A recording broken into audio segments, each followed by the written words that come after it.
Thank you for taking the time to check out the Insight Myanmar podcast. If you like what you're hearing, we would be ever so grateful if you would consider rating, reviewing, and/or sharing this podcast. As we are just starting out, every little bit of feedback helps. Also, make sure to subscribe to the Insight Myanmar podcast on Apple Podcasts, Spotify, Stitcher, or wherever else you get your podcasts.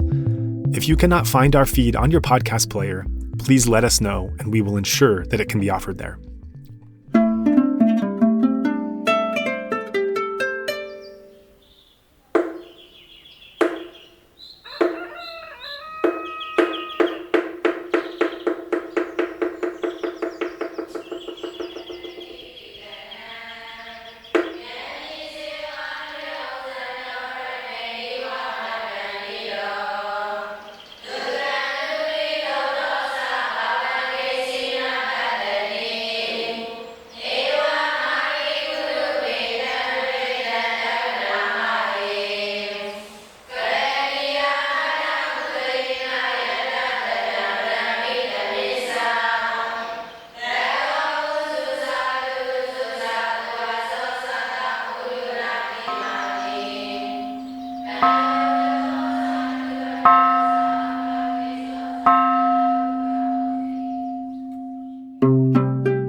All right, so this is a new thing that we're trying out.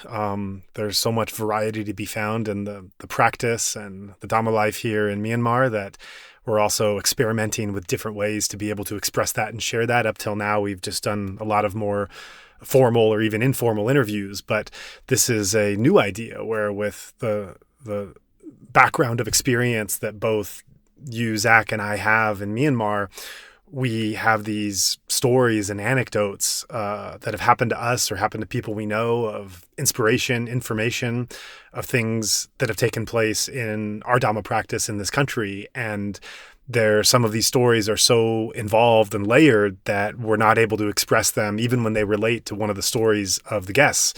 And so we had this idea to do these kind of Dhamma diaries, these Myanmar Dhamma diaries, where we get to share these stories. So this is our first experiment with that. Yeah, just so listeners know, I'm here too to listen along with you, but also to ask questions along the way, and to discuss it afterwards. So, and then there'll be times when I'm sharing stories as well. So, yeah, let's give it a try, huh? Yeah, right. So this episode, I'll be sharing a story that happened to me a few years ago, and we'll be talking about that and fleshing it out, processing it, unpacking it, looking at more of the detail and the Burma Dhamma context. And then next episode, you have a story ready to unpack yourself. That's quite a thing when we get there. But first, we'll talk about something that happened to me a few years ago. Yeah, please do tell.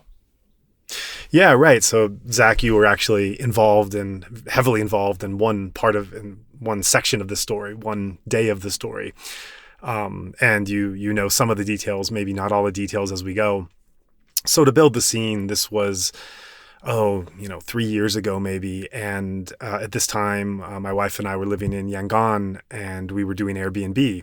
Yangon real estate is quite expensive, counterintuitively. Most people wouldn't think that, but it's prices have gone down a little bit, but it's been quite pricey. And so we were making ends meet by renting out one of the rooms. And all in all, it was a really fantastic experience. You know, we had you're able to describe yourself and also describe the rules for the room. And so, we described ourselves as meditative practitioners, as some of the work I was doing with the Meditator's Guide and the at that time, the pilgrimage. And we asked that any visitors that came would follow the 5 precepts, mainly just no intoxicants. We didn't want to live in a room with intoxicants.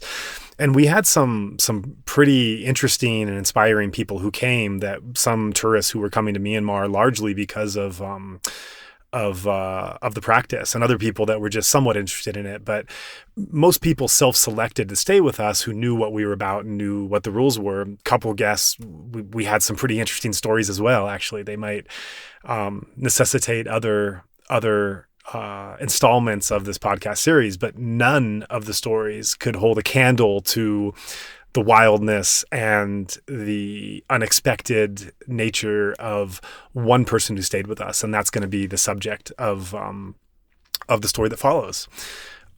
So we had a request from a European businessman who was residing in Southeast Asia and had some business in Myanmar to stay with us, and he was going to stay a week, and so we had accepted the invitation, and he came in the morning to introduce himself and to drop some things off, and seemed like a nice guy, and it was nothing really special about that interaction. And then that afternoon, I had a knock on the door. I think it was evening. It was just the sun was setting, I remember. And the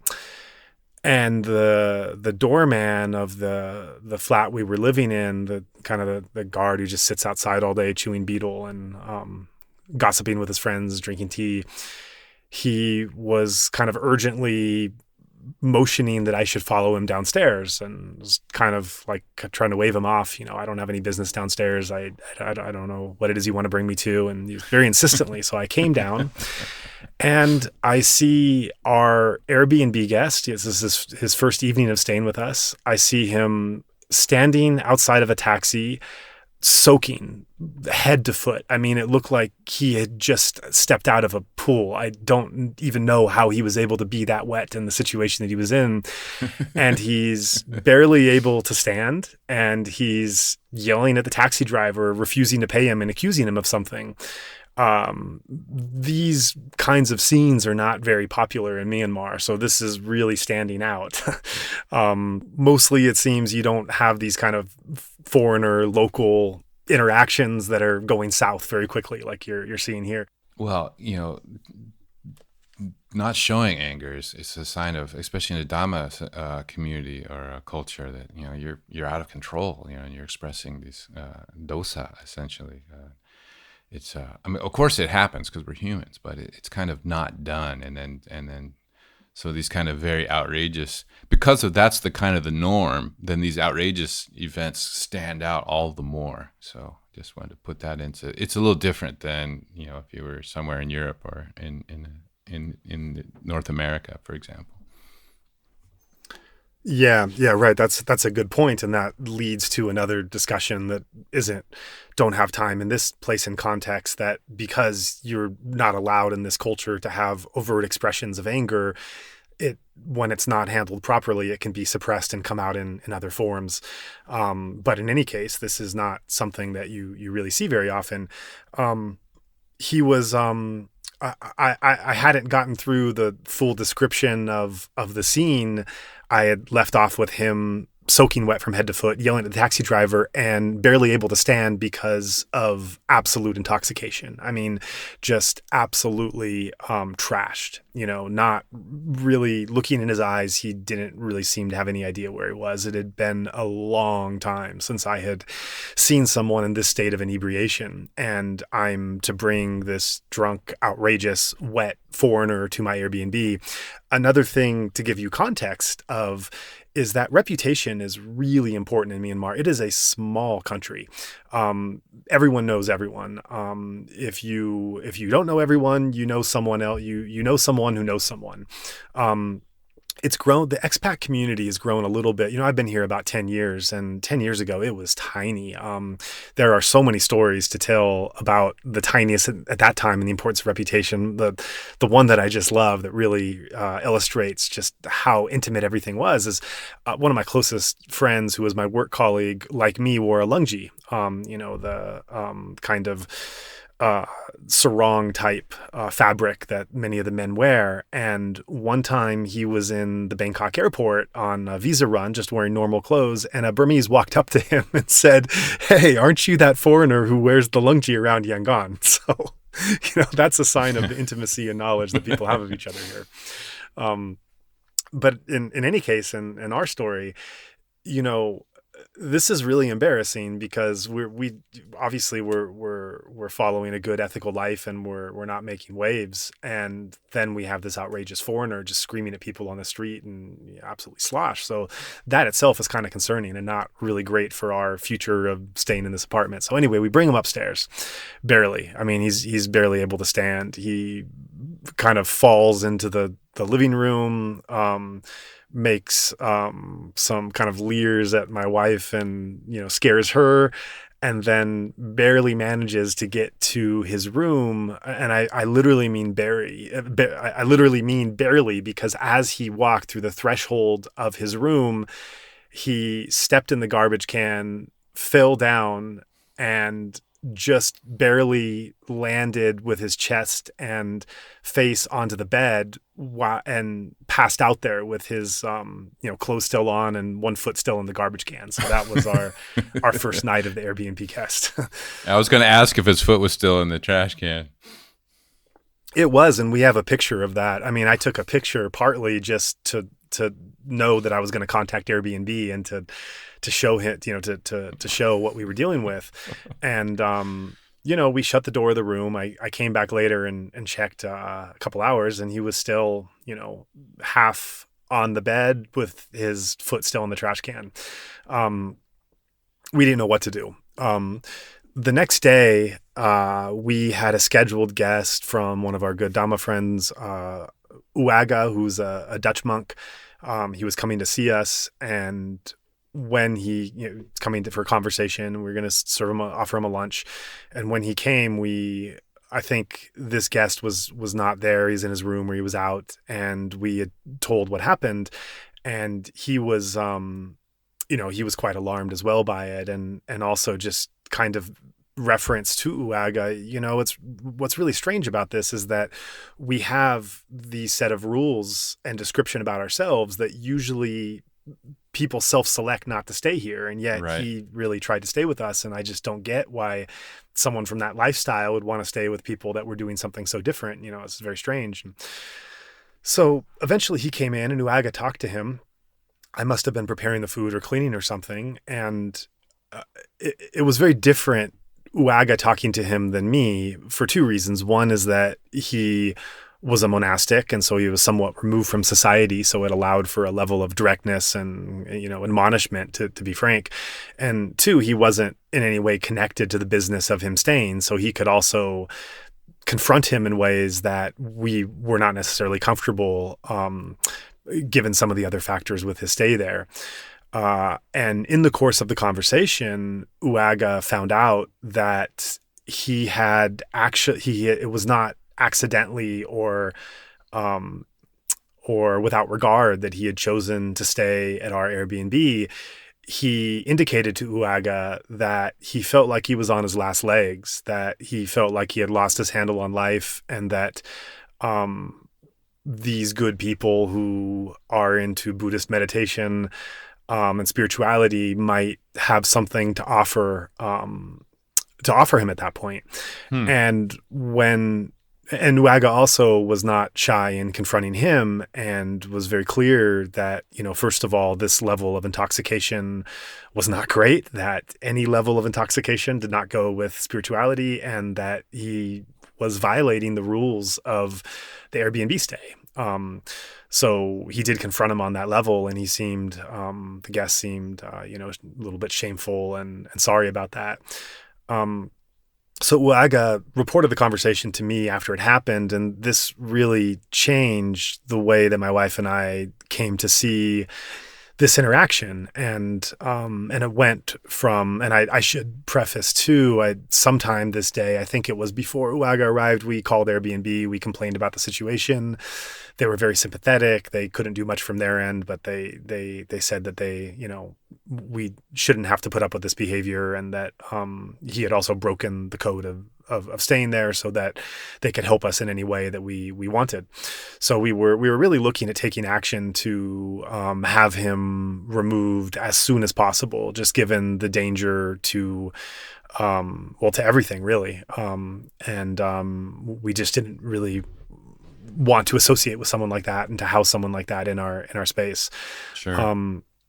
After hearing Wagga's description of what he said, our hearts softened a little, and we realized that as hard as it was, we were actually somewhat in a position to help. I don't know how we were going to help, but we realized that this was someone kind of on his last stages, and it was a plea for help, and that we were the recipients. And so this led us to a pause, and we also appreciated that Wagga had confronted him and not drinking. And at least if he doesn't drink, that's something we can manage. But he was still in pretty deep denial of his state. He described his intoxication the other night as a couple drinks, and wasn't or couldn't recognize the state of his intoxication. And so when I realized that this guest was not facing reality, that he had to face, at minimum, kind of what actually happened,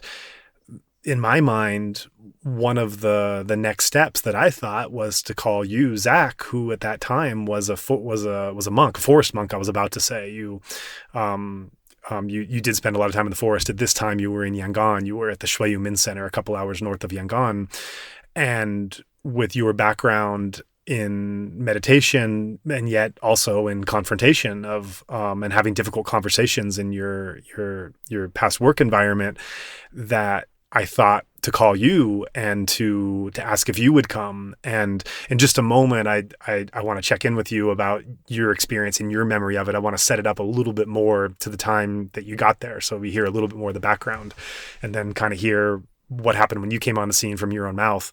But I can't remember exactly the sequence, but I think I first called you, and I remember laughing and saying, I'm calling this monk who's devoting his life to, practice and study in quiet areas, and just kind of a simple ritual throughout the day. And I'm asking him to sit through 3 or 4 hours of terrible Yangon traffic that makes people nauseous, and come and confront a complete stranger that he's never met and might never meet again, and might not be open to the difficult communication, and help him to, in that day of talking, to have some degree of acceptance of his condition, and some exploration of how Buddhist meditation could start to help him.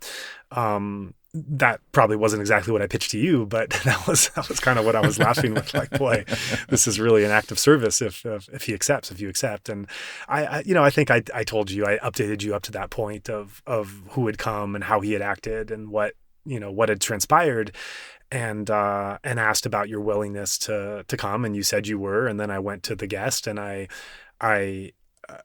said, you say you're interested in meditation. I know this American monk who is willing to come here and talk to you, and he could talk to you about meditation, and you can ask him questions, and it's kind of a special chance to explore while you're in Myanmar. I wanted him to have some buy-in, and so I did say, for him, for my friend to come, because he's a monk, he doesn't have anything. You have to pay for his taxi there and back, and you also have to you have to offer him a lunch that you pay for.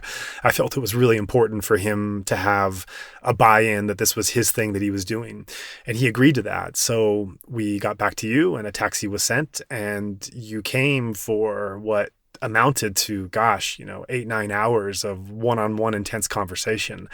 And with that, before I share my background views of that, I think it's adequate to turn it over to you and get your perspective on this moment. Yeah, so just a tiny bit of background. I have a background in psychology and therapy, working with people that have trouble struggling with perhaps addiction, anger, depression.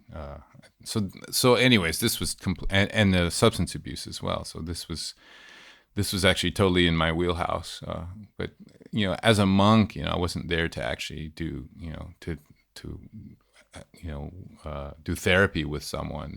It was more of a Dhamma perspective, and one of the foundations of Dhamma is sila. So the angle I took, I remember, was about being honest first, about the truth, about what was really going on, that he hadn't been, and Joah was there at least most of the time, a lot of the time, and not all the time, but we could compare the stories that what happened versus what he was saying happened, and how there, that, like, if I did get that he had some buy-in to wanting to try to meditate, to learn meditation, and to turn his life around. I said, well, if you want to turn your life around, you have to be honest about where you are, because if you don't know where you are, you won't know how much to turn. So if you're leaving a bunch of stuff off, then you won't turn around from that stuff. So we have to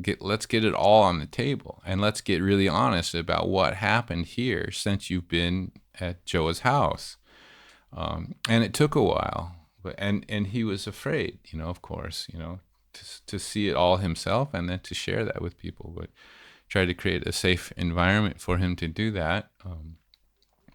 Try to establish some quick rapport, and and I think we got there, and so that's what I remember, anyways. That there was denial, and so it isn't just forcing the truth. It's that when the denial comes, you to look right at that, like right here, like this is where it's manifesting right now, and we can do something different right now, and give them other options, and show its role in the overall bigger picture. So and the obligation of contract and his word, that was all part of it as well, that he was actually in violation of something, an agreement he had made. And so there was showing him some of his own tricks as well, like the minimization and denial. Those are tricks we play on our own mind so that we can be okay with ourselves. It's common. So just working through all these kind of ways to dodge full responsibility, like sometimes people take partial responsibility, and that, a lot of people will just let that go at that, like, no, let's get real, let's get it all out on the table. So that took a while. The people I was working with, I was usually working with over months, not just a day. So just trying to build on what he gets, and then, he's going to draw back on that, and then you just walk them through it again, and you don't really move forward until you're clear, like with the truth. And ultimately he did. It's not like the loops ever ended unsuccessfully. In the end, he was much more honest. That's a type of sobering that's more emotional. It's not just sobering from the alcohol; it's sobering from all the defenses and mechanisms of protection that you have around it. Yeah, that's a good point. And to add on to this story, as the day was progressing and you were going through, on one hand, you were providing information about meditative possibilities, and on the other hand, you were also confronting him about what he wasn't accepting. And as the day started to progress, we started to realize, okay, well, where is this going to go? In the shape that he's in, where can he get relief or experience? And we kind of went through we're in the land of Dhamma, we're in Burma. I've written and you've helped with Meditator's Guide. So if there's anyone that is going to know something of the country and the opportunities open, this is you and I are a pretty good pair to be able to figure these things out. And we're just going through this list of possibilities, and we're looking at this monastery or this meditation center or this place, and nothing is kind of sinking in right away, just given his the intensity of a situation, that he's coming from such this danger of inebriation to the point of memory loss. And suddenly the idea comes to us, Ingyinbin, Webu Sayadaw's monastery in Ingyinbin. Webu Sayadaw was one of the most famous 20th century Burmese monks. Many considered him an arhat or fully enlightened. He was also instrumental in encouraging Sayagyi U to teach at International Meditation Center, who, of course, was the teacher of S.N. Goenka. The Vipassana that spread around the world is largely a credit to Webu's encouragement of U to teach. This is a monastery we've spent a lot of time in, a lot of time researching. In the guidebook, I think there's some, 40, 50 pages just on this side alone. And we know the not the Sayadaw, but he's kind of second in command there, U Mandala, Shin Mandala. We know him quite well. And U Mandala is really responsible, just to give some background on this place. U Mandala is quite responsible for the opening of Ingyinbin itself. It was a place that after Webu passed away in 1977 was really quite lost to history and the memory of what happened there. And, one of the things we did in the guidebook was trace back the first meditators in the Goenka tradition who found this place and then told their friends about it, who told their friends, and then it expanded into something of a pilgrimage site. And Webu Sayadaw himself actually predicted that one day busloads of foreigners would come to pay respects. They would come in double-decker buses, he said. Hotels would be built. He was very specific about this prophecy. And so it has this really curious history, both in terms of the land itself, this famous monk who was there. And we should mention this is a village in Upper Burma, and this is really a village. I mean, this is, 4 or 5 hours from Mandalay. We're in Yangon, and this is, you have to get to Mandalay first, and then in 4 or 5 hours, the last hour is on a very rough road that, bumps you up for if you're in some of those old cars back in the day that didn't have shocks, it would, your head would be hitting the ceiling every 5 seconds because it'd be the juts in the road would be bumping you up and up and up. So it's really far out there. And we thought, this place has kind of two things going for it. One is it's something of an island. It's a village with nothing around. I mean, there is nothing around it. There's no places of business even. It's just the monastery and the village and nothing else. That's one reason. And reason number two is that U Mandala is self-taught in English and very interested in foreigners and wanting to help foreign practitioners, and just a very kind, compassionate, considerate man that might be willing to take him on. So we start to think like this could be a place, like this is a strategy developing. This could be a place where he goes. And so throughout that day, while he was still there, I thought to call U Mandala, and, fortunately he was there. He answered the phone. And so funny thing here again is that, just as I called you, Zach, the day before and asked you to interrupt your peaceful routine to come and talk to someone you don't know in a very difficult conversation, I'm now calling U Mandala, and I'm asking him if he wouldn't mind accepting someone in the throes of inebriation with no meditative experience, who I can't vouch for, I don't have any past relationship with, and is a foreigner, so that if he acts out could cause some kind of risk or jeopardy to the monastery itself. And I'm just asking if he would mind taking a person like this under his wing to help him out. I should also give some backstory that I've introduced many meditators to U Mandala who've wanted to go to his monastery to pay respects to Webu Sayadaw and to practice seriously. And, so up until this time, every foreigner I've introduced him to are foreigners with years of meditative experience who've, sila is the backbone of their life. They wouldn't come near intoxication. They give donation after they leave out of gratitude. They behave with the utmost politeness and sincerity, and they understand a lot of the principles of Buddhism and meditation. And now I'm suggesting to bring someone there who has none of that and who I can't even vouch for. And I was very upfront about this on the phone with U Mandala. I was not pushing him to take this person on or trying to talk him into it. I knew that this was a very unique situation. I told him in a lot of detail about how he had acted out and our concerns with him, and how he did feel that he was on his last legs, and he had come to us, and we're trying to think of a place for him to go. And that it wasn't someone who had a background of alcoholism. It was someone that literally day to day and hour to hour was not able to stop drinking. And I was really open to U Mandala's answer, whatever it would be. I was very open to U Mandala just saying, this is a bit too much for us, and totally accepting that. And instead, U Mandala responded, in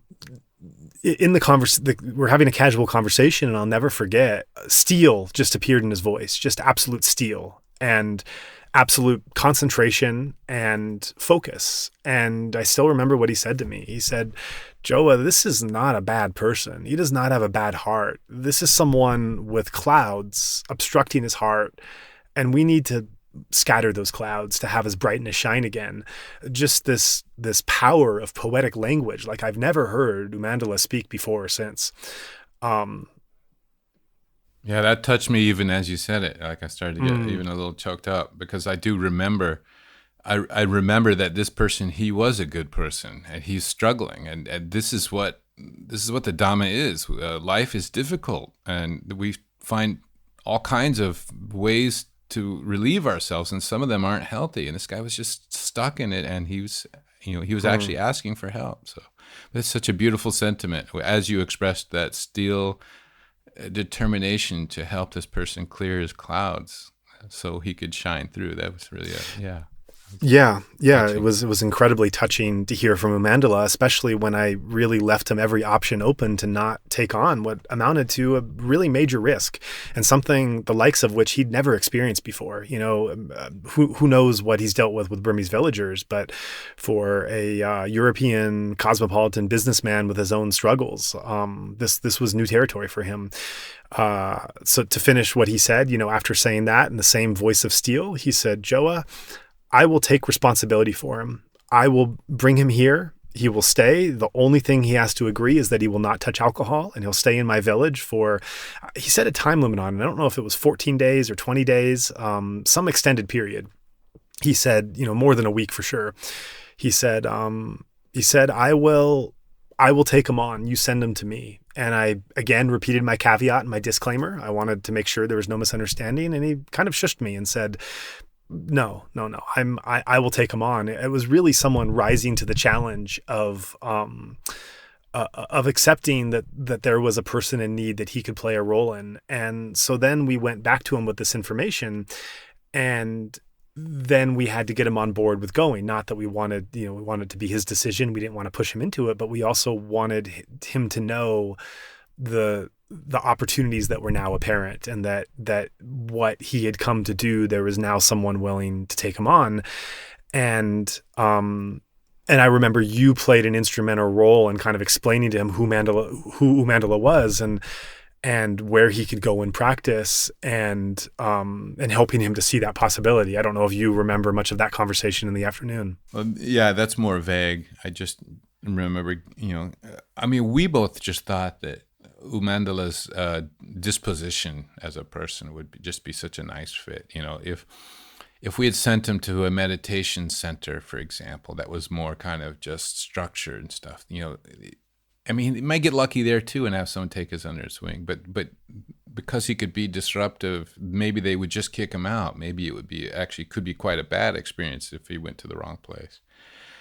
But so way in this village, and there's no other thing, he's not really going to be disruptive even if he struggled, and it just seemed like such a good fit. And the other last piece of the puzzle to come in is whether this person would want to go. And I think he asked questions and tried to get a feel for it. But I think if I remember correctly, he did get quite on board with the idea, right? Yeah, he did. As I remember, there was still kind of that loop mentality where he would kind of get on board, but then he'd roam off into something that we'd have to bring him on track again. And I remember as the conversation was going on, I think I pulled you aside, or maybe I talked to you later, I don't remember, but I suddenly had a fear that his sobriety was so fragile that we were talking about sending him on a bus. We talked about a bus or a plane. He wanted a bus. And so we were saying, well, if we send him on a bus from Yangon to Mandalay, and then normally when meditators go, from Mandalay, they take another bus to a nearby town of Ingyinbin. And there's no buses that actually go to Ingyinbin. It's such a small village, and then U Mandala comes out and meets them. But I didn't think he could stay sober. I thought that if he got off the Mandalay bus station, that we might never hear from him again. That was how fragile his sobriety was. And so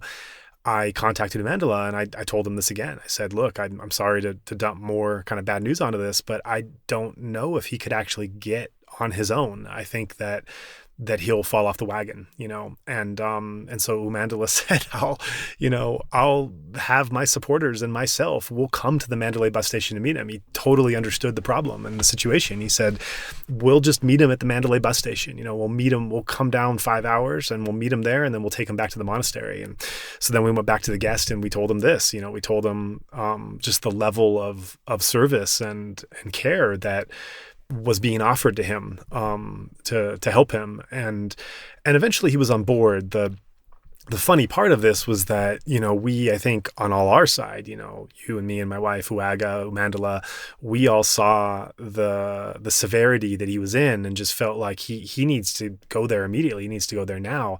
Well, he had 5 days left on his Airbnb reservation, and he didn't want to lose the money from that. Of course we could have worked something out, but he just was like, well, I have 5 more days, I'll stay 5 more days and go. And nothing could really talk him out of that. Those 5 days were pins and needles. Just pins and needles. And I remember you laid down the law to him before you left of, really no drinking, no intoxication. You're following these rules. Like, everyone's doing all this for you. You have to follow your end of it. And he's, of course he's saying, yeah, okay. And,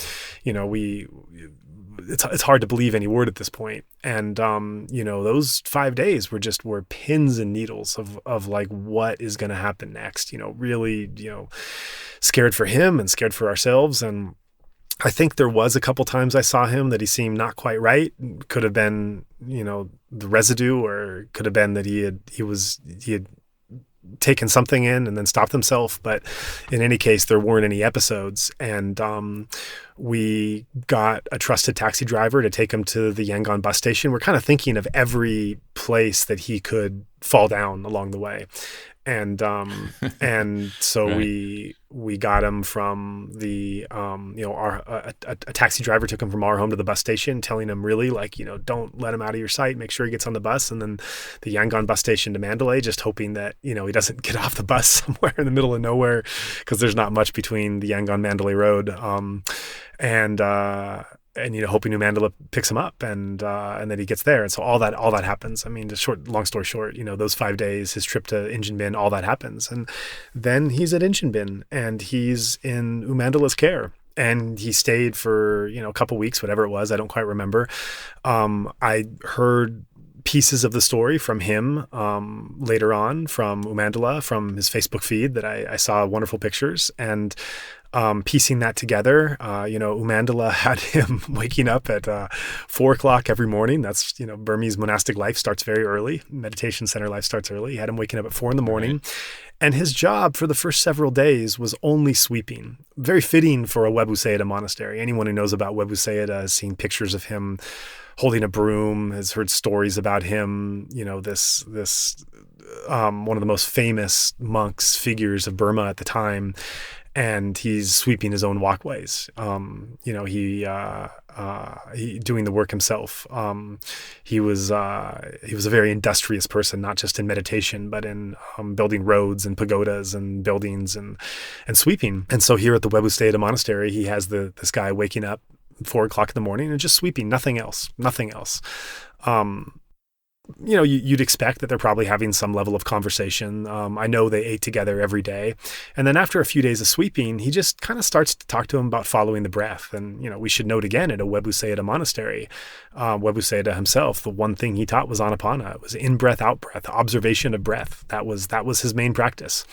And so U Mandala encourages this guy to, as he's sweeping in the morning, just to like notice his breath, really casually, not any kind of like practice. Now do this, do it for this amount of time, do it, maintain this level of awareness. Just like, as you're sweeping, just kind of notice that you have a breath. And so he's waking up in the morning. There's no internet. There's no distraction. There's no public place he can go to do something, and he all he can do is wake up and sweep a pretty empty place and observe his breath. And so he starts doing that, and they're talking a little bit more, and eventually it moves into at some point he's sitting for a minute at a time. I don't know when, I don't know what time of the day, but he's just sitting for 1 minute, just trying it. Maybe at lunch, they stop eating lunch, close your eyes, open your eyes, whatever. And they're just observing the breath. And then towards the end, just kind of speeding up the process of these meditative instructions, I think he might have been sitting for as long as an hour at some points. I'm not sure of that, but it was very casual. So it wasn't like, this is a sitting, wow, you have to sit here, this is the way you have to behave. But I think just naturally it went into this hour of meditative practice. And, U Mandala was with him every step. He was his shadow. They were together at every moment. They talked constantly. They ate together. I know there wasn't much on his Facebook feed, but one of the things that really struck me was at one point U Mandala's workers had to go to the nearby town of Webu, about an hour and a half away, to get some supplies, and he begged to come. I mean, he was just so bored and just wanted distraction. And on his Facebook feed, he described the trip and took pictures, and he had this line that says, I saw the advertisements for alcohol and they were laughing at me. They were as he was coming away from this addiction. I think we could all identify that with whatever our addictive objects are. And I also saw, he's a kind of expat businessman operating in Southeast Asia. And as he was sharing episodes from his time at the monastery, and very, very simple posts, very kind of beautiful, of just like, I woke up and I did this and the villagers did this and, this is where we went. I'm seeing these expat friends of like Bangkok and Philippines and Vietnam, kind of, single older expat guys. You can all kind of imagine the stereotype of that and that kind of life, just writing on his Facebook posts like, who are you? What are you doing? One of their own going to a place like this. And so this is his experience being there. Let me pause there. There's some of the story to wrap up when I met him again, but that's quite a mouthful of kind of sharing this process of a meditative experience he went through. And just I don't know how much of this, Zach, you knew or remembered, but just checking in with you, your thoughts on hearing that. No, I think I'm just I want to hear how it ends. I mean, I know how it ends, but like I'm actually in the story again, and just I want to hear how it goes. Okay. So I did see him again once or twice beyond that, and I mean he was bright when I saw him. He was just calm. I mean, he was cool. He was relaxed. He wasn't nervous or I mean, he was shaking too. That was another thing. He was physically shaking before, and he wasn't shaking, and he wasn't agitated, like kind of eyes darting around frantically everywhere like he was before. He was just polite and pleasant and easygoing. And, he was saying, I want to come. I told U Mandala, I want to come here every year, once a year, I want to come back and just be there, because I didn't know that was possible. I didn't know that I can get away like that. And one of the things that really struck me and filled me with a sense of gratitude and just good feeling was that even at the moment, I remember thinking, I don't know how the story is going to end. I don't know what more inner demons he has to battle and what conditions will appear. I don't know how far this will go, but what I do know is that this gave him an option that he didn't know was possible before. This showed him that when your world is collapsing and you're falling headfirst into your addictions, that you don't have to, that there is another option. And that option is Anapana meditation. That option is a good friend who is going to encourage your better qualities and give good advice or guidance. That option is simplicity. That was a big thing for him. Just the fact that he could go somewhere where there was nothing and calm, just be calm with not many opportunities or distractions. And he now had a sense of the possibility of moving forward that he didn't have before. So whatever decisions he could make in the future, depending on his karma and his conditions and the conditions he found himself and everything else, he at least knew that there was an option for relief and for not falling deeper that he didn't know before. He literally didn't know that option was on the table, and he knew that now, and he knew what you can do and how you could do it. and what benefit that brought, and how it just kind of paused things and allowed you to get back in check. And that just felt wonderful. It just felt wonderful that we had played some small part in helping him to see that he had that potential to make other decisions. What decisions he made, that's beyond our control. I do know that he, for months and months and months after that, he was in touch with U Mandala every day. Every day he was calling him, U Mandala, back and forth. Both were calling each other. They were texting, they were talking. I mean, just a really, just this cosmopolitan European business traveler in Southeast Asia, and this, rural monk who had ordained when he was 17 years old, only because it was the 50th anniversary of the founding of Webu's monastery. He ordained under Webu. And these two formed this really special bond and love and care with each other. And you just would talk, you'd say U Mandala's name, and you'd see this guy, his face would just melt. I mean, he was just cared for, so just taken in, is that steel form that U Mandala had shared with me on the phone, this is not him. This is clouds obscuring the heart, and I will take responsibility. That hardness, and the one insistence, he cannot touch alcohol, everything else, leave it to me, leave it to Dhamma, really. But that hard resolve, combined with the soft care and touch of just so slowly and gradually and patiently bringing him through this regimen of sila and concentration and love of someone that is caring about you and guiding you and spending time and taking your mental space to check in with you and to bring him to that point. And so that was really beautiful to go through. And I know that I'm in touch with the guests periodically, and I do know that he's still, and I'm in touch with U Mandala more, and I know that they're still in touch. I don't know if he's gone back, but I know that not too long passes where they're not still in touch with each other, and that's wonderful. It's also to kind of give a little bit of my summary of the story or my moral.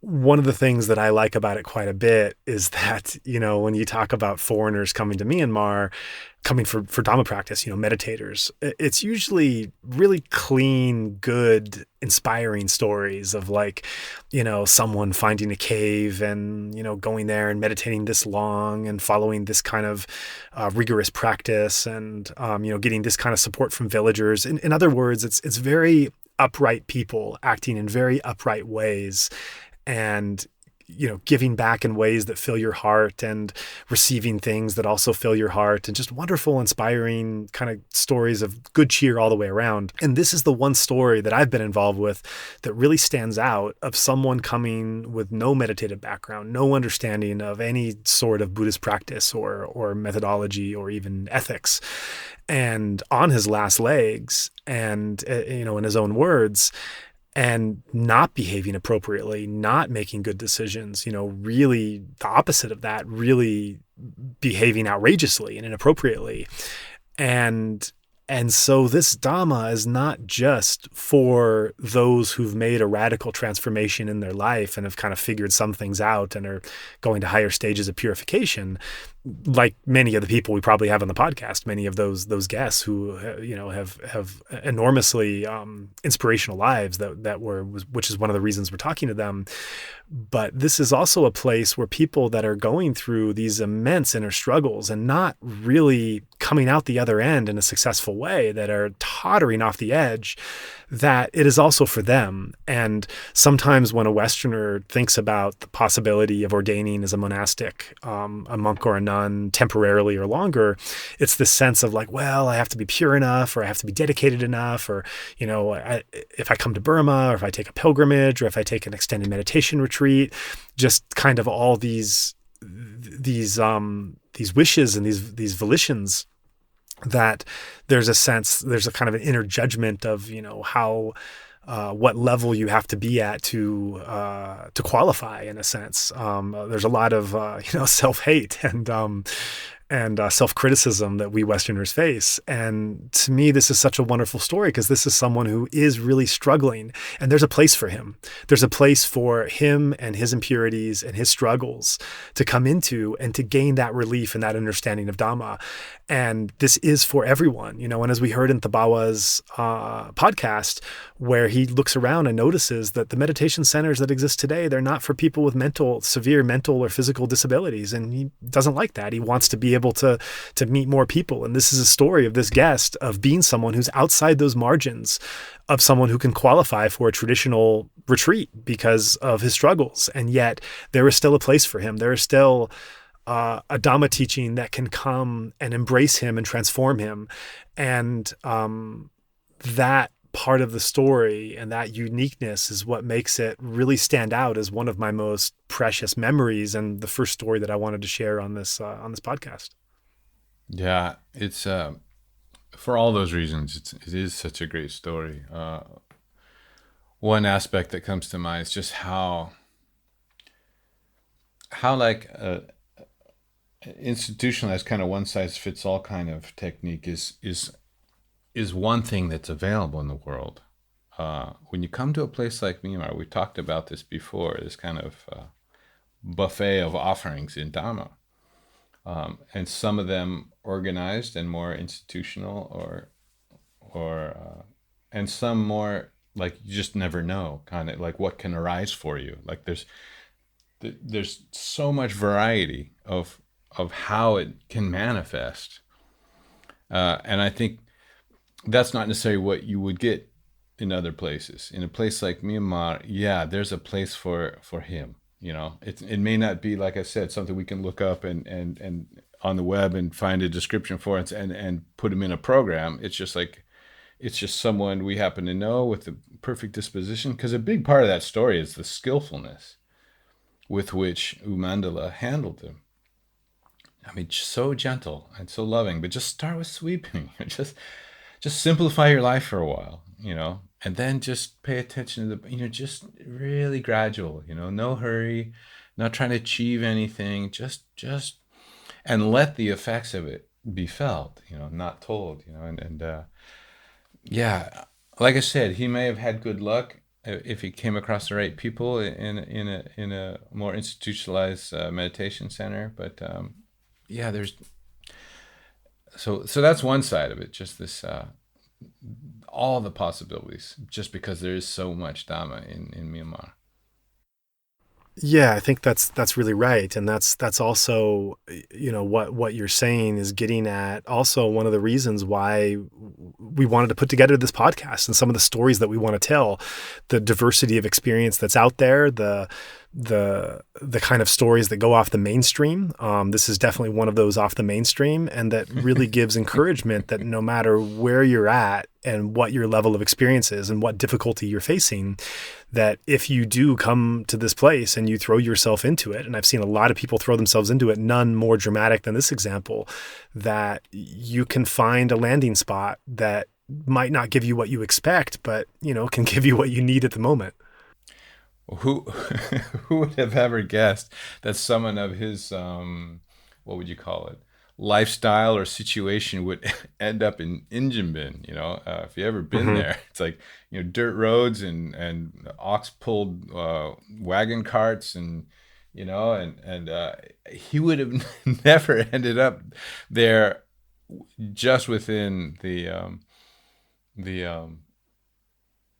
the normal routine of his life. And I mean that shows up in the responses from his friends, right? Like Mm. his group, his posse that he normally hangs out with. They're like, what are you doing? Where are you? Mm. How would you, Mm. I mean, that place is nowhere, even that whole region wouldn't even be on the map for these guys in their life. That's not in their you know in their routine. So but I like it also, this gentleman, there's two sides to this, right? There's some kind of inner calling. He did take his very first step was just to sign up for Airbnb with you guys. And so there is this, and then so the other side of that, so just wanting to give him this, also make sure you give him this credit for for actually taking those steps. Even while falling down, it's still. How else do you start? What strength, and courage he had. You could say it's weak. He's not able to. Man, if you ever been deep in addiction, it's so difficult to take those steps in the middle of all that. Is just very courageous thing. The other side is just like that monasticism, Buddhism, I think it's more just Buddhism in general, but I think Buddhist monks do have a reputation. I shouldn't say anything that I think that's probably true, but for him at least, coming from a completely different culture, he had this idea that maybe that, what would you call it? But maybe Buddhism in this way could help him. And so there's a reputation of the practice and the whole thing. To use the word religion isn't quite right, but I think you know what I mean. That phenomenon of Buddhism has a reputation such as someone even coming from another culture, when they're on their last legs, that, hey, maybe this could help me. And I that harkens back to U Sarna's talking about the behavior of monks and touching money and stuff, and how over 2,500 years it hasn't been perfect, and there's actually a lot of frustrating things that have happened that aren't very inspiring in the monastic order. But overall, I still think this is kind of miraculous that after 2,500 years it hasn't denigrated to a point where, it's not something that's inspiring. It is still inspiring to people. It's still encouraging to people. It's still inviting to people.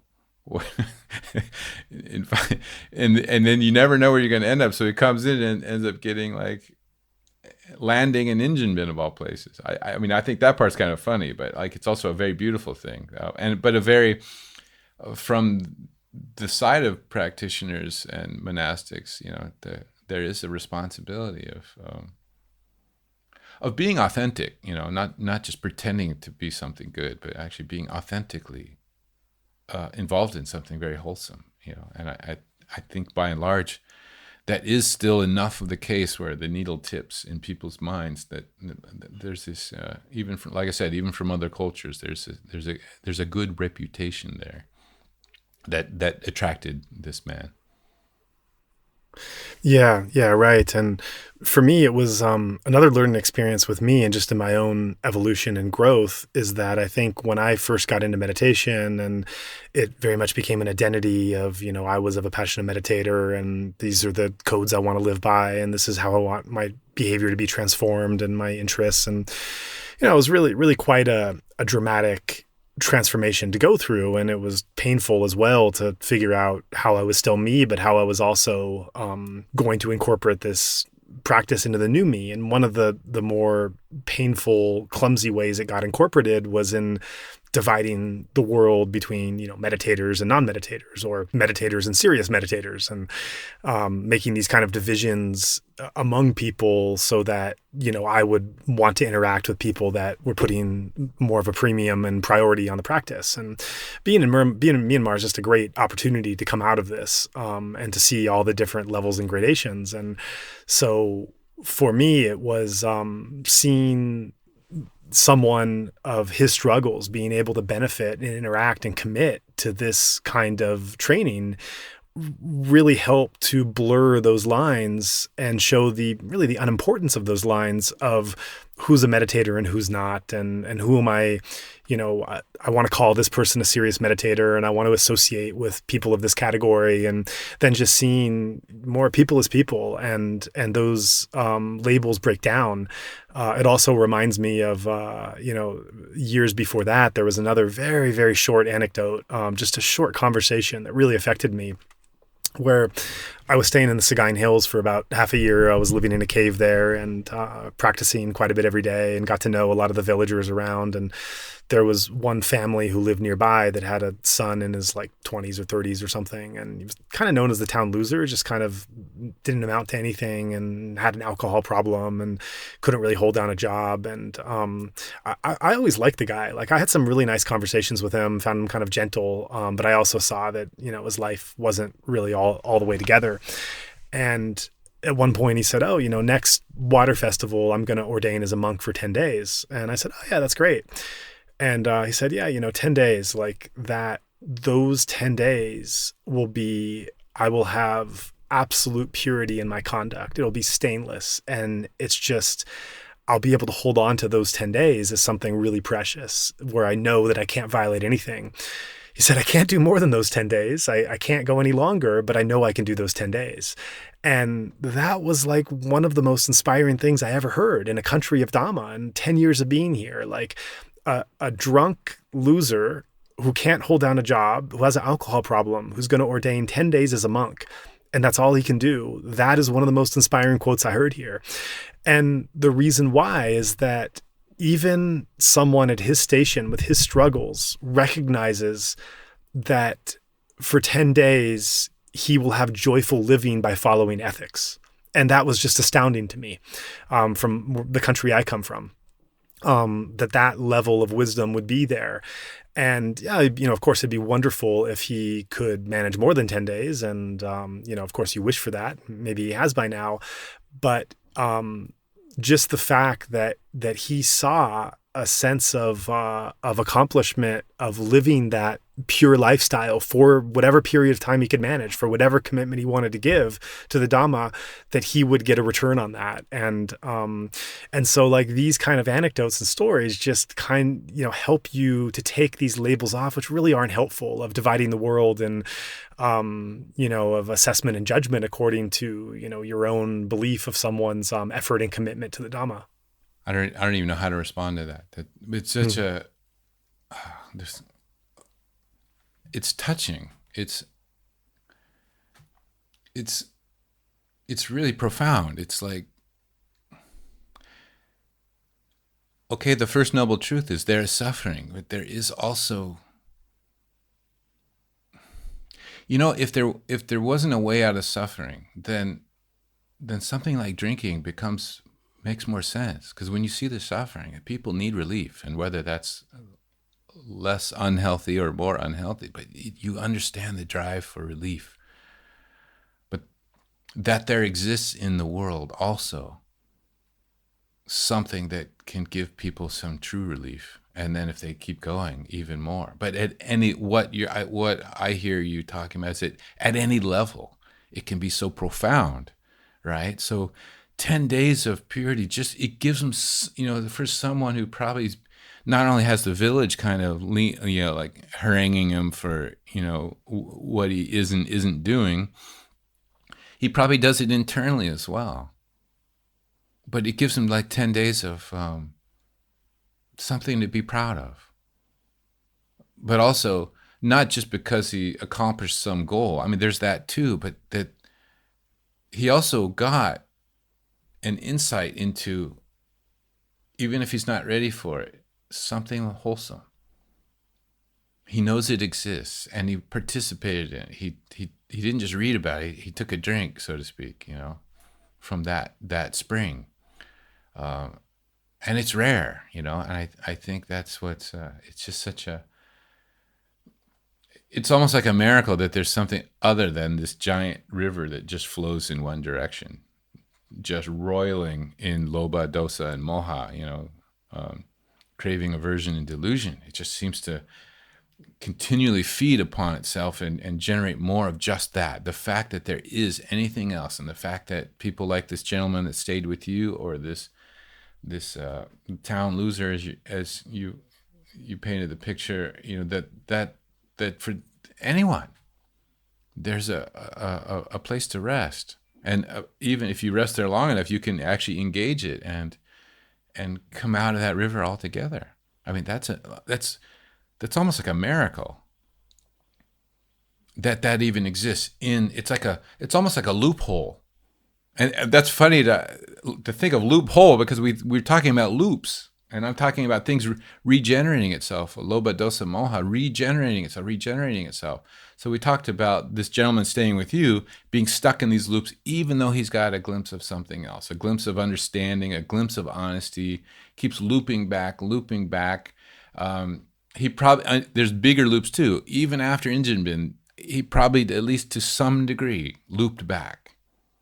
But every little bit of truth that you encounter on the loop, that bit of peace you encountered in the loop, those little interjections. Most of the loop's not like that, right? But Ingyinbin was part of that loop. Even though most of it's coming back to the behaviors he's stuck in. In that loop, he got a glimpse of something else. In that loop, the 10 days for the other guy got a glimpse of something else. But to call it a loophole, it's interesting, right? Because you loop around, that's what life is. Keep looping around, stuck in these habit patterns based on loba, dosa, and moha. And the loophole can take you all the way out of the loop. So, sorry, that's an insight. So I'm kind of like excited about it, like just to call it a loophole, because the loop is the world, is samsara. And that there's a loophole in the loop is, and I'm glad that it doesn't just take one caliber of person to get there. That its existence can be touched by anyone, and so that's what this story of your visitor represents. Right, exactly. That these opportunities are open for everyone, and that when the Dhamma has been exported and delivered in foreign places, so there's less of this kind of opportunity. It's more like you have to fit yourself inside whatever the teaching or the teacher is, just by virtue of not having as many options. But in a place as rich and fertile and varied as Myanmar, there's just so many ways to engage based on what you're looking for and who you are and where you're at life. And that the thing I liked about the story about this kind of town drunk was that all he was able to give at this time in his life was 10 days of purity as a monk. Like, that was the only thing he can give. That was the most he can renounce. And he was, self-conscious. He was self-conscious about it. He was self-referential. Like, he realized that's what he was doing. He was explaining to me, these are the 10 days that I'm giving. This is all I can renounce.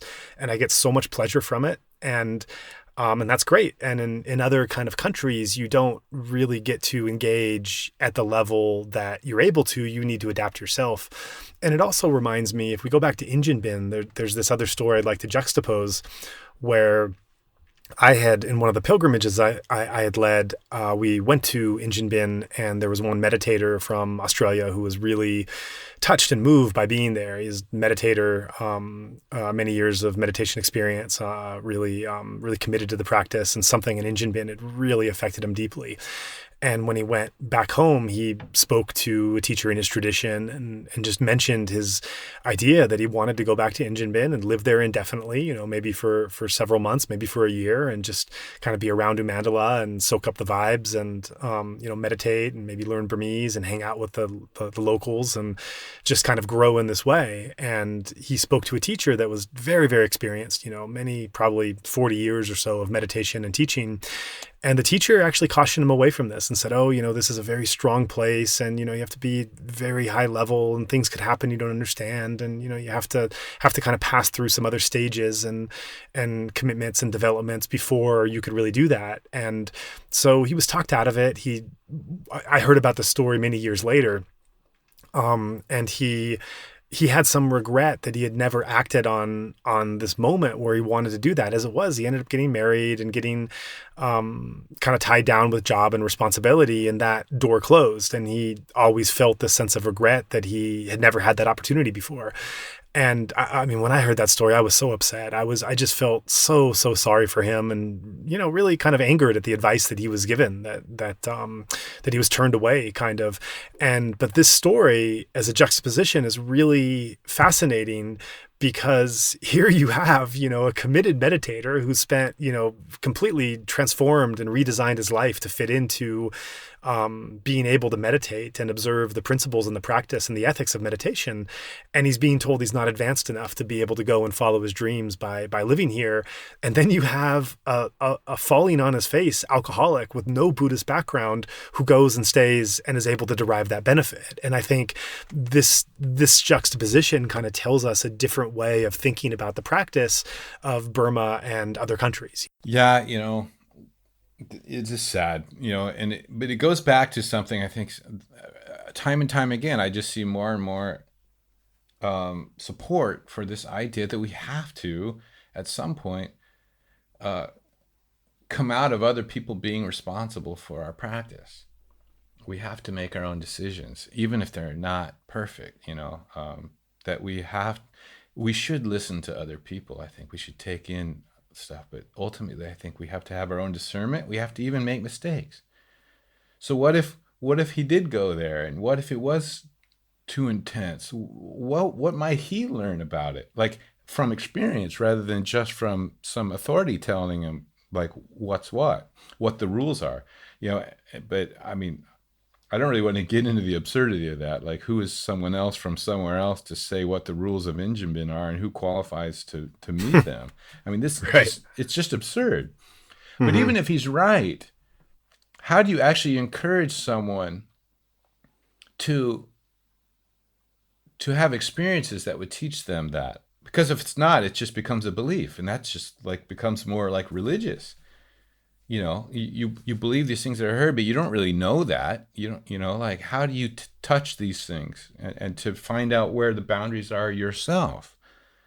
And so on the one hand, he misses out on Ingyinbin, and the other, and another thing he misses out on is just his own ability to follow his enthusiasm in Dhamma, which I think is important, and that kind of Dhamma adolescence where you do pursue what you're interested in and you learn discernment along the way and grow in that kind of wisdom. I think it's essential.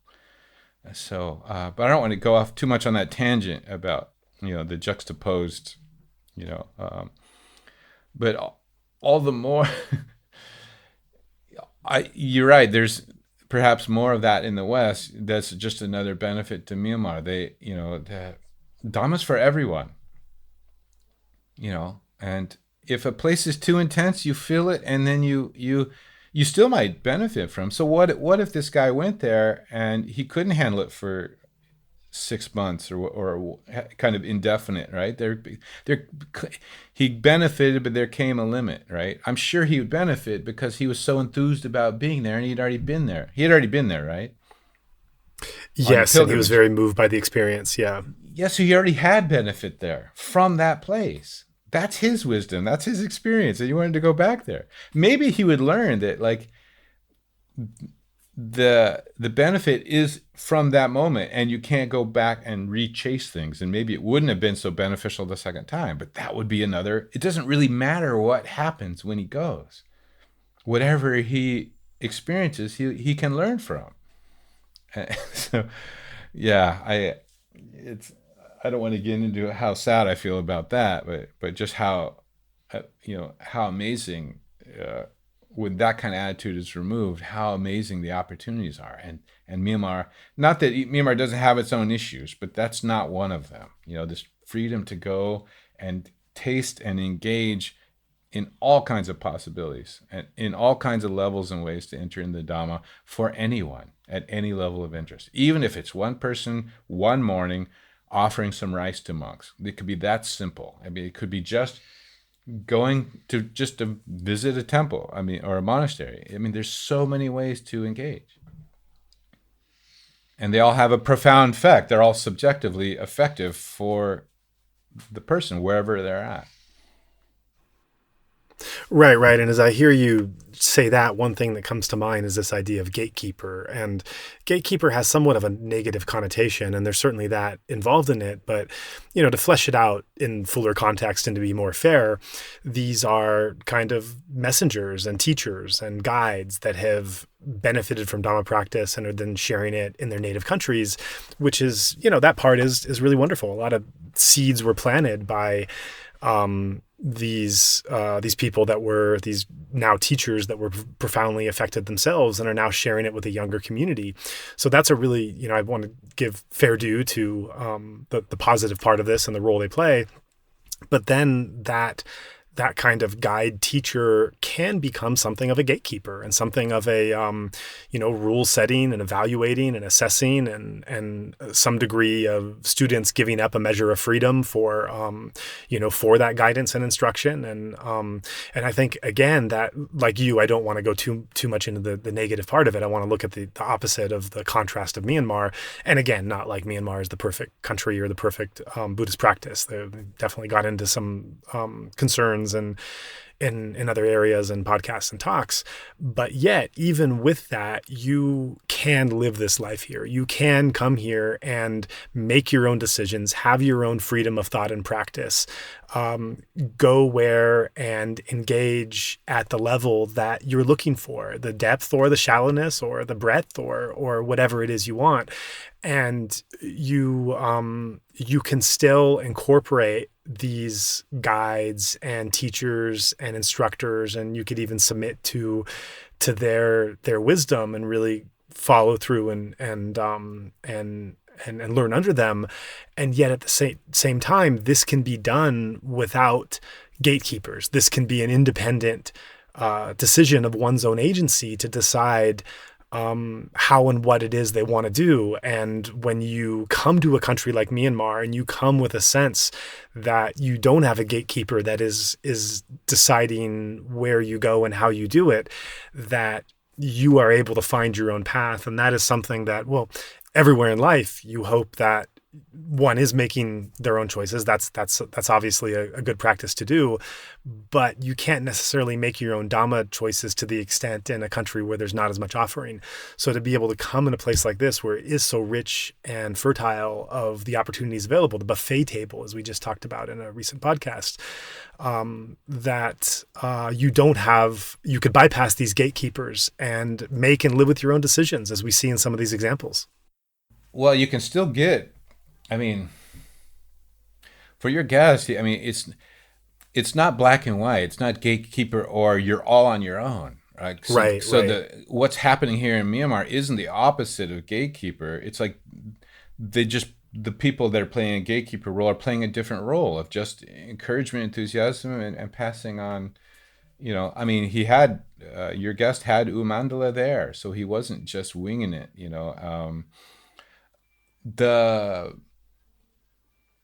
There's still people, the role that can be played by people that are perhaps more experienced and encouraging and guiding you don't have to play a role of gatekeeper. I think there's a time and a place for it. There's a skill in gatekeeping. I think when someone, just like if you're sure someone's going to really harm themselves, then really harmful. A kid touching fire is not going to kill them, just touching it. If they fall into it, it's a whole nother thing, right? But just touching it to know that it can burn your finger, they're not, that might be good for them, and to just have some spectrum of I'm only going to jump in like a parent, kind of forbidding something, when it's at this degree, maybe that person acting as a gatekeeper thought that was the case, but I don't know. I can't go too far into that. I think there is something absurd about that. But I do have a feeling that gatekeeper actually really probably did see it that way. But you can't play a gatekeeper role in someone's life, in Dhamma life, indefinitely. At someday, hopefully that person themselves becomes wise enough to also be able to share with other people and perhaps guide other people. So they have, they may play a gatekeeper role someday. How are they going to gain that wisdom? You can't maintain that parent-child relationship forever. Yeah, right. Well, boy, it's all really great stuff. Were there any other last thoughts you wanted to share before we close down? No, I think that feels good. I just appreciate you telling the story and sharing it. I'd actually forgotten about it. What the reference was, as soon as you were about 10 minutes in, I'm like, oh yeah, I know what he's talking about. But at first, when you said the Ingyinbin story, I was like not sure. If you had said Airbnb guest, perhaps I would have. But yeah. Anyways, yeah, it was enjoyable to go through that again, and hope it was enjoyable for our listeners as well. Yeah, just kind of exploring and being a little playful with the formats that we do, and realized that we had some stories we wanted to get out there and take more time than just a few minutes. So we'll see how this is received. Definitely encourage listeners to share your comments and feedback and let us know what you think and what you want more of. And next time around on these Myanmar Dhamma Diaries, we'll hear a story from Zach. I know he has some good ones that will entertain and inspire and inform as well. Yeah, great. Be happy to share. Great. Okay, well, let's close it here. And thanks so much for playing listener and questioner and examiner with me on this. Absolutely. Okay, take care. Take care. Bye-bye.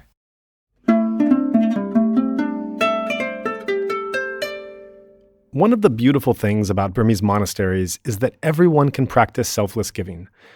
I've seen poor families give just one spoonful of rice to a communal alms bowl, and I've seen still poorer families wake up at 5 a.m. to collect flowers to offer to the Buddha shrine. As our Insight Myanmar podcast runs on the power of donation, we also greatly appreciate any amount of support to keep our engine running. If you'd like to give a monthly donation through Patreon, that continued support will allow us to continue making these episodes available to you. If even a small fraction of our listeners donated the equivalent of a cup of coffee as a monthly pledge, we could be funded well into the future. If your income is less stable, we greatly appreciate one-time donations as well of any amount. If you find the Dhamma interviews we are sharing of value and would like to support our mission, we welcome your contribution. You may give via Patreon at www.patreon.com/insightmyanmar, as well as PayPal at www.paypal.me/insightmyanmar.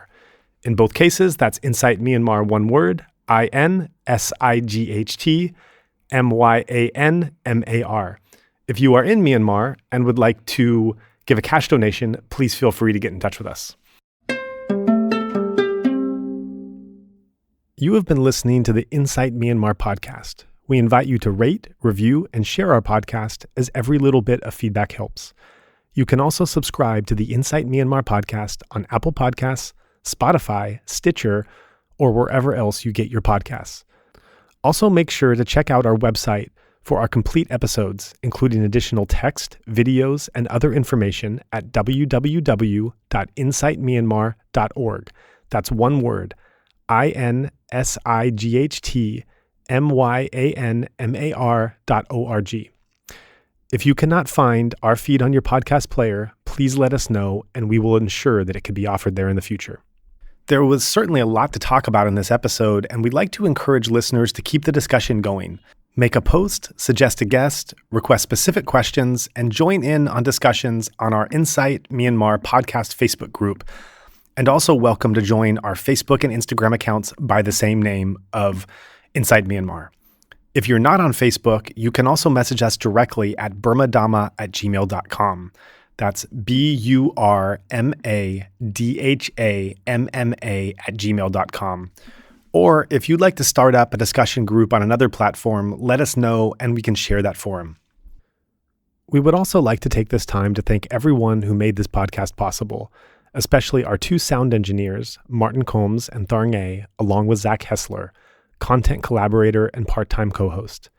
Ken Pransky helps with editing, Kishingbat Campbell does our social media templates, and Dragos Bandita and Andre Francois make our sketches. We'd also like to thank everyone who has assisted us bringing the guests who have made up the show thus far, as well as the guests themselves for agreeing to come and share. Finally, we are immensely grateful for the donors who made this entire thing possible. We also remind our listeners that the opinions expressed by our guests are their own and not necessarily reflective of the host or other podcast contributors. If you find the Dhamma interviews we are sharing of value and would like to support our mission, we welcome your contribution. You may give monthly donations at Patreon at www.patreon.com/insightmyanmar or one-time donations on PayPal at www.paypal.me/insightmyanmar. In both cases, that's Insight Myanmar, one word. If you are in Myanmar and would like to give a cash donation, please feel free to get in touch with us.